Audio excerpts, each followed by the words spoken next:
Hi, this is Matt with State of Flex here with a review for Godzilla versus the Sea Monster. At least that's how I grew up knowing it.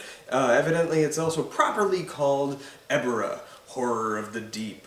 This is the seventh Godzilla movie. Still not a huge enough name, at least on Japan's side, to have his name in the title. However, that changes with the next movie. But alas, we talk about this one, and his name is excluded from it for a very specific reason. I don't think a lot of people are aware of this, but this was never designed to be a Godzilla movie. Godzilla was included as a last-second thought. Originally, this was designed as a Japanese King Kong vehicle, where it was going to be King Kong on the island versus the giant lobster. Although, as it turns out, ebi is apparently, Japanese for shrimp. So I guess he's technically a giant shrimp. So it's going to be King Kong versus a giant shrimp. The rights issues came abound, and they reformatted the film, just replacing King Kong with their own kaiju monster, Godzilla. And this one is a really fun and inspired film. Long gone is the escalation of more monsters, more havoc, more chaos, bigger, bigger, bigger. This one is a smaller film, a little more personal of a film, and I think it really kind of works for it. Godzilla movies were kind of buckling under their own, the weight of their own constraints that they kept building upon. Even though I did quite like the last one, as a Godzilla movie it's kind of pretty weak. As a sci-fi alien invasion film it works relatively well, but the kaiju aspect of the film is probably one of the weaker aspects of it. This film does not have that problem, and I think in large part it is because Ishiro Honda gave way to a different director, which I believe his name is Jun Fukuda, and he is a filmmaker who evidently was not too big of a fan of any of the Godzilla movies he would make. He would make several of them, and a lot of the ones that he made are ones that I really quite like. So even though he doesn't like them as well, a lot of other fans were really big into his films, and apparently towards the end of his life he grew an appreciation for them as well. I learned that upon doing my little researches. But yeah, what he brings to this film is the element of sort of like spy espionage thriller by way of kaiju monster. It follows these characters who find themselves going to an island to sort of uncover this mystery. There's like a fascistic dictator on this island that is attacking the people, and one of the characters is kind of involved. They meet this beautiful woman who has ties, and that's where you really see the King Kong aspect of it. Godzilla really latches on at one point to this island girl, and that's not really something that Godzilla would do, but feels very much in line with King Kong. Also, it makes the scene where the rock lobster is throwing the rock with Godzilla, who's catching it, and they have this cute little volleyball portion. There's an air of levity to these films. Now, like the previous films started skewing a little more family friendly, but the humor didn't really land. I think the humor of this one is captured pretty well. And even though Long Gone is any kind of allegorical comparative to the weight of nuclear destruction that I loved so much with that first Godzilla movie, what we do have in this film works, and that is sort of this nice campy edge alongside this James Bondian feel, like the Bond films were beginning to come into swing, into play at this time when this film came about. And it really just funnels in that 60s vibe. Uh, and for my money, this is the best of the 1960s Godzilla movies. If Gojira is the best of the 50s, or Godzilla is the best of the 50s Godzilla movies, Ebirah Horror of the Deep / Godzilla vs. the Sea Monster is my favorite of the 60s Godzilla movies. I'll let you know what my favorite one is for each decade. As we're moving along. But this is it for me. This is, I think, my third favorite overall of the Godzilla films of the Showa era. It's fun, it's lively, I like the monster, I just like the look of this giant shrimp lobster.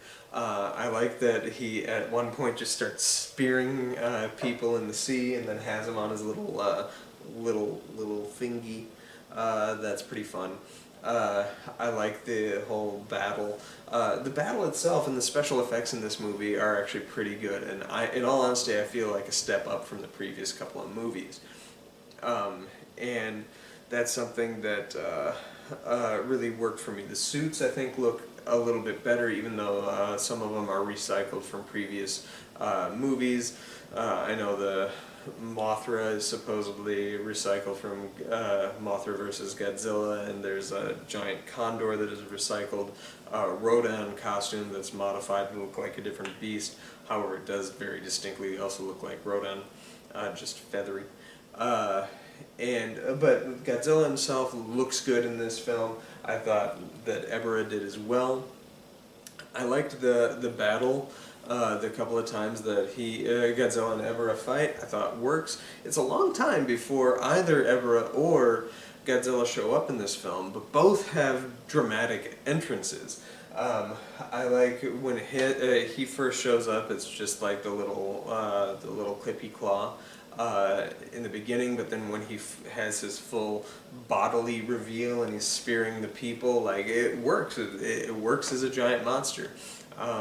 Godzilla being this slumbering beast who inspires fear and then gets Frankensteined awake and rises out of the mountainside is a great shot. Excellent use of the almost mad scientist origins of Godzilla. I talked about that in that first Godzilla movie, that it's half kaiju monster movie, half mad scientist movie, science gone amok. And they strayed away from that for many times, but this gives you that same very distinct visual to remind you of Godzilla's origins.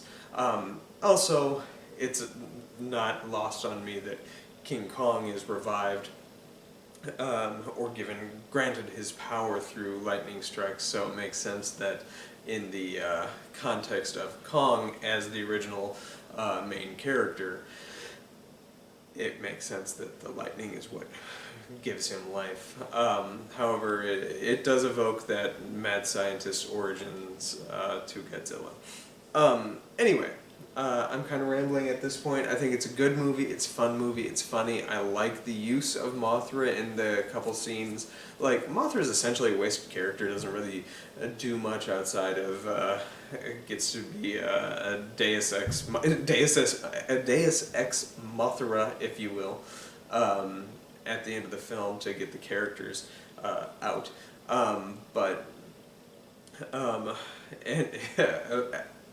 Yeah, the character's storyline works. I think this is the strongest use of character story since that very first Godzilla movie. Nowhere near as good as that, but the utilization of characters in Godzilla raids again, King Kong versus Godzilla, Mothra versus Godzilla, Ghidorah the three-headed monster, and Invasion of Astro Monster are all serviceable at best.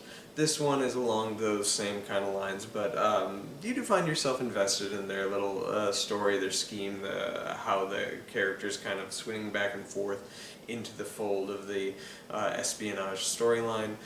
I like the use of the little Easter Island girls. I like the island girl in this film and how she weaves into the story. I like how Mothra is brought into the fold. I like how Godzilla is now the champion of Earth with this film kind of moving forward. Um, and Godzilla, thusly, is photographed differently. No longer is he photographed as a fearsome monster, he's photographed as a heroic figure, an action hero, and kind of gets those shots. Right down to the sort of like Bruce Lee thing like that. And my understanding is that that's not what it was referencing, but I grew up thinking that that was what the reference was.